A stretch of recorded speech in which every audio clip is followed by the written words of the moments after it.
The worst thing that happened to us now is the people we are crowning kings in our land. Ọ na-eme mfunde Igbo, mfunde eze na Igbo kịta, ha na-afụ gọvanọ na-eme ka ewu. Ife Igwe, afụ gọvanọ, ọ na-eme ka idiot. Mụnwa kwuru ya, take the video to that. Ifu gọvanọ kwụrụ ọtọ, who does that? Ife Emmanuel Rig election kwụrụ ọtọ chika aka ka idiot. Ife na-eme m na ndị anyị na-echi eze na ana anyị bụ Igbo tata. Ofeke na-amara aka anyị na aka ebia ka anyị na-ekpunye okpu eze n'isi. Onye ọwali ọwali, onye eziokwu na-adọrọ n'ọnụ. Enyi obele 10,000 okwueri ọnụ. Ihe ọbụla na-ekwu kịta atọ nke tụgharị ya na-asụ Igbo. Ya bụrụ sọ ntị na anụ Igbo na n'ihe m na-ekwu. Anyị jizi ndị bụ ndị ala wee mere ndị ezudo. Ndị isi na-adọrọ mma na-amara ọdịnala. Ndị na-amara aka anyị na aka ekpe. Nọ ya bụ igwe eziokwu. Eziokwu a na-asị asọ na ntị maka na gịnị? O nwere ike ịtụba dị alụ ọbụla atụrụ ime n'ala Igbo.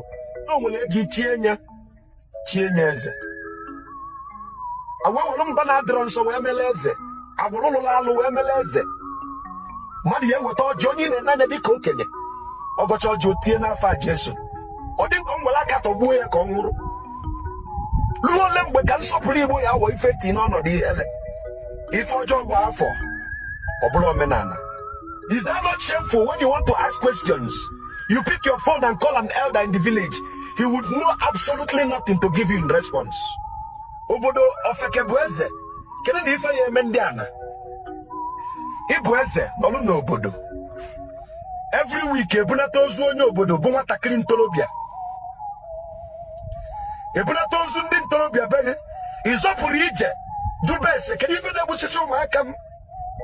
If you don't know it today, it is part of your work as a king to ask questions on behalf of your subjects. What do we do? It is our job to create an enabling environment. Small money, incoming government will give you. You will go ahead, let them destroy all the deities, all the ancient landmark, all the totem trees. Manofu amaka na-ebulu n'utata.